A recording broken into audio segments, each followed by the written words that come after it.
Estamos escuchando a Invisible. Podemos decir lo nuevo de alguna forma, de alguna manera. Obviamente que no es nuevo, que es una grabación de 1975. Estamos escuchando El Diluvio y La Pasajera. Y para hablar justamente de esto, de alguna forma nuevo, y a la vez con tantos años encima y con tanta historia, está, por supuesto, como cada domingo, como cada fin de semana, el señor Ezequiel Ábalos en comunicación con nosotros. Muy, pero muy buenos días, Ese. En este día tan difícil para afrontar, no es ningún festejo, es el Día del Trabajador, pero por algo, ¿no? Sí, claro que sí. Igual por todo lo que ha ayudado el hombre a la humanidad. Sí. Y ha sido esclavo. Totalmente. Pero también, bueno, cada uno lo puede ver de distintas maneras. Para mí, en un punto también es la celebración de cuánto se va logrando reivindicar, aunque sea poquito, al trabajador. O sea, sí, y cuánto se va perdiendo día a día, ¿no? Con el salario y con las diferentes imposiciones que tiene el poder para hacer que uno trabaje más, gane menos y pueda vivir menos. Sí, en ese punto no hay nada para festejar, pero bueno, a veces uno siempre haciendo el esfuerzo de pararse en el lugar donde se ve el cachito de vaso no vacío. ¿Qué va a ser? ¿Cómo está allá? ¿Lindo el día? Porque acá es un día espectacular. Bien. Un poco fresco. Bien. Yo ahora estoy en Buenos Aires hoy, así que un poco fresco, la verdad. Me gusta la letra de este tema, sobre todo. ¿De quién? Del Diluvio y La Pasajera. Bueno, justamente, si querés hablamos de este tema, ¿no? Este tema es como dice Luis, es como una fantasía histórica sobre lo precolombino.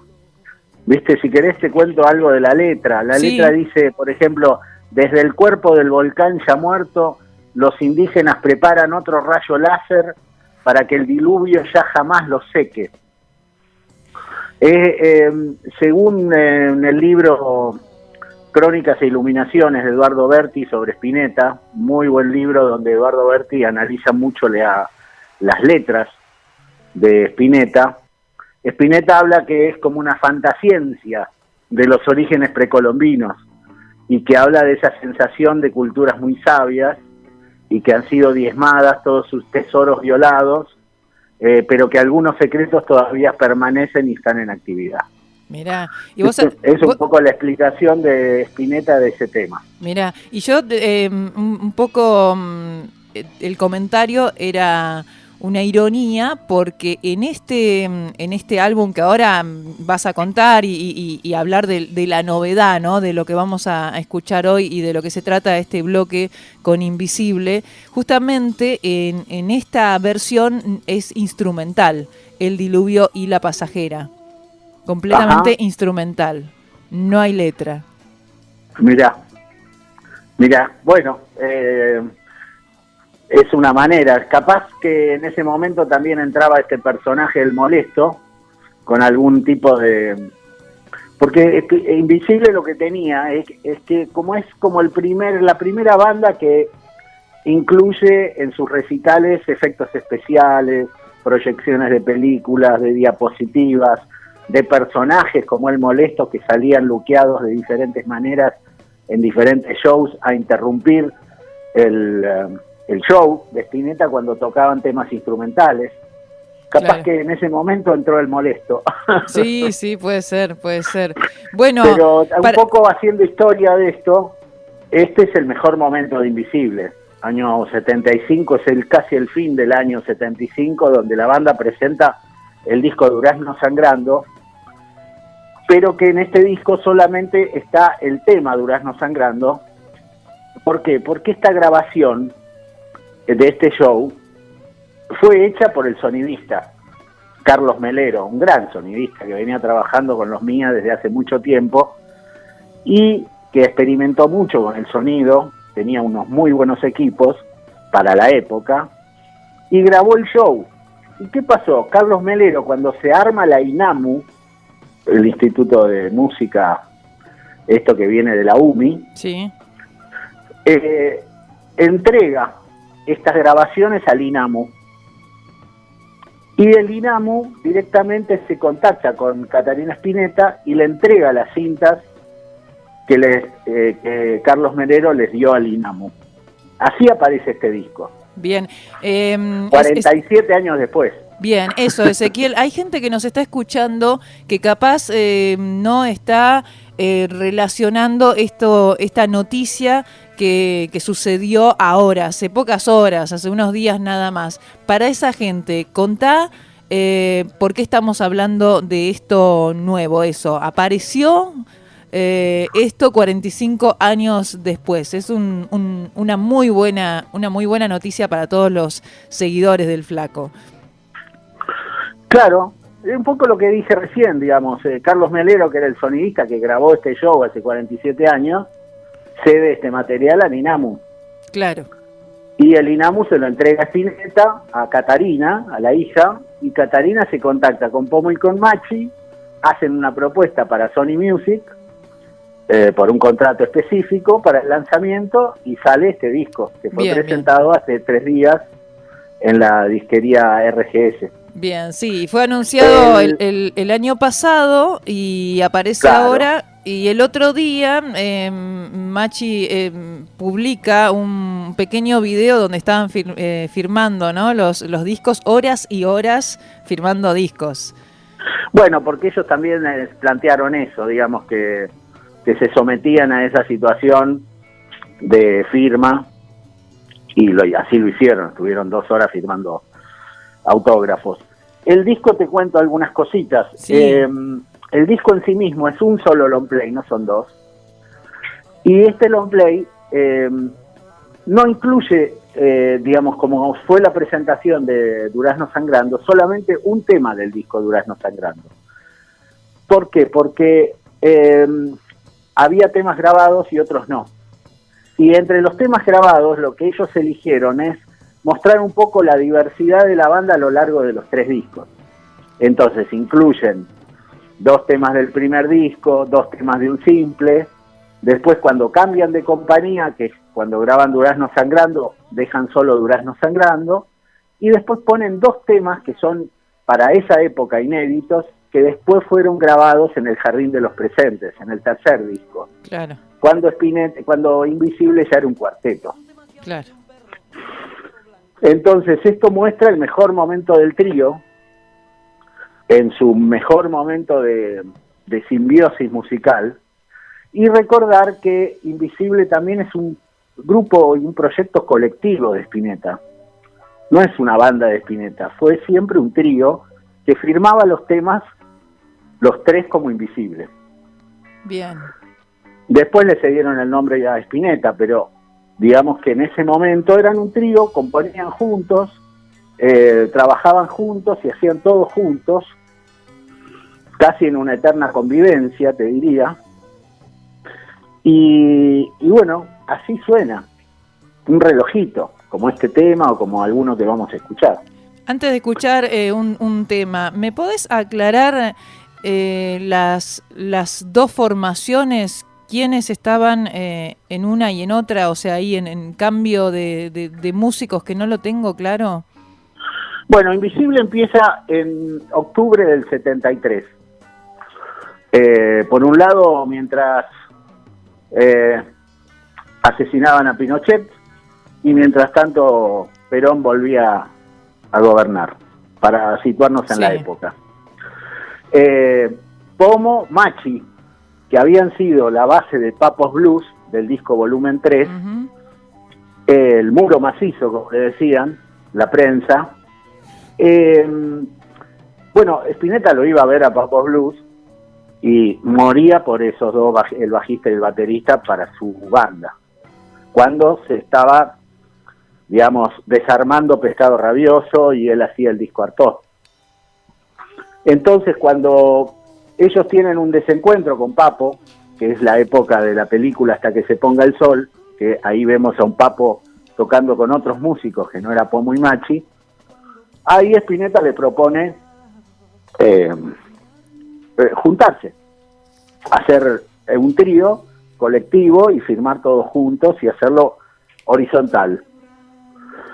Claro. Hacen el primer disco para Microfón porque Spinetta tenía contrato con Microfón por los 4 discos de Pescado Rabioso. Hacen el primer disco, como tienen muchos temas, incluyen un simple dentro del disco, del primero.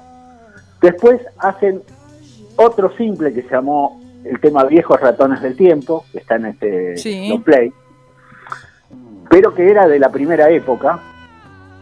Y después cambian de compañía, firman con CBS y sacan Durazno Sangrando. Bien. Todo esto es el año 74, 75, terminado el 75, que es este show que está grabado, decide Luis incorporar un guitarrista porque la música se había complejizado mucho y él tenía que, aparte de tocar mucho, tenía que cantar. Claro. Entonces deciden incluir un músico para que sea más liviano su trabajo en el escenario y pueda cantar más relajado. Ahí es cuando entra Tommy Gubich. Tommy Gubich era un músico, un pibe de 18 años, un virtuoso, que después se fue a tocar con Astor Piazzolla a Europa y que venía de una corriente más de la fusión, del jazz rock, que hablamos la otra vez. Pero ¿qué pasó? En la incorporación de Tommy Gubich para la grabación del Jardín de los Presentes, lo suma, pero genera internamente bastantes problemas, que hace que lleven a la separación de la banda sobre el fin del 76. Bien.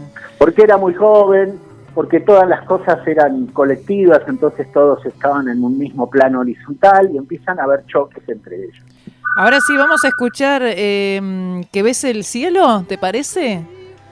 Dale, uno de eso los ya sería del Jardín de los Presentes, pero nada más que está grabado sin Tommy Gubich el año anterior. Bien, entonces, de este trabajo que salió hace 3 días nada más, grabado en el año 75, en vivo en el Teatro Coliseo Invisible, suena Que ves el cielo.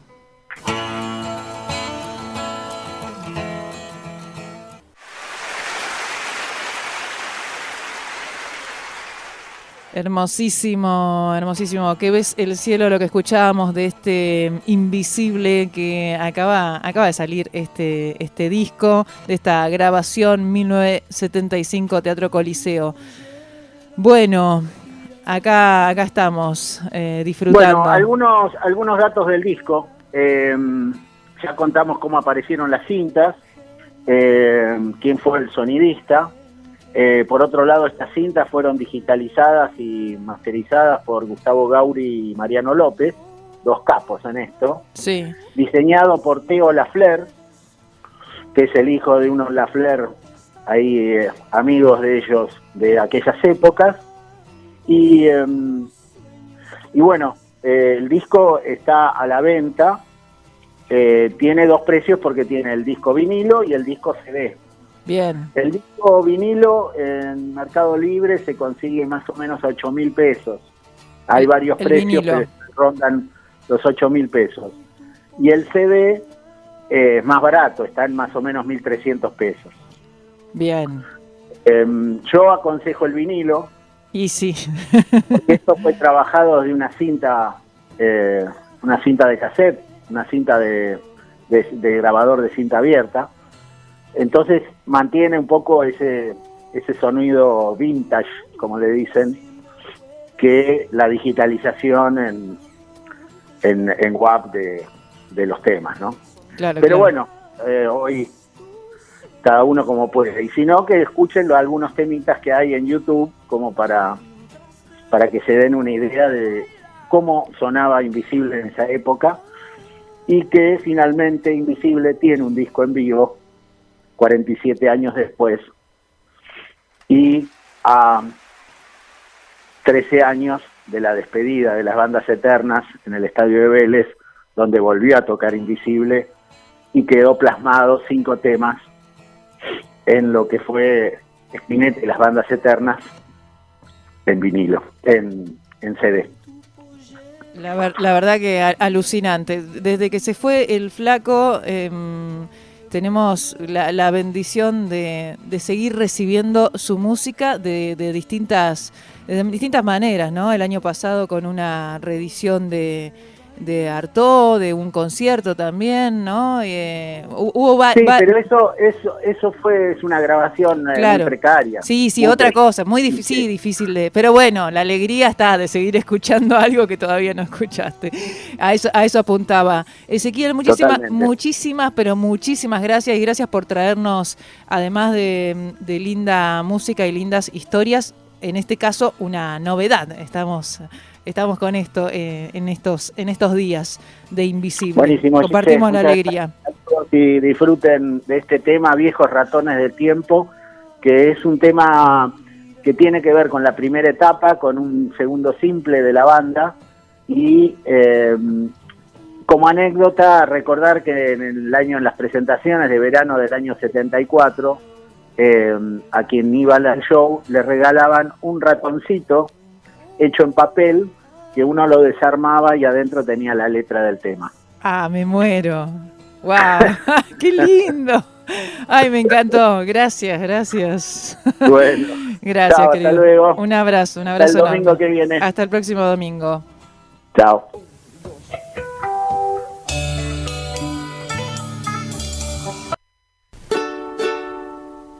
Hoy puede ser un gran día.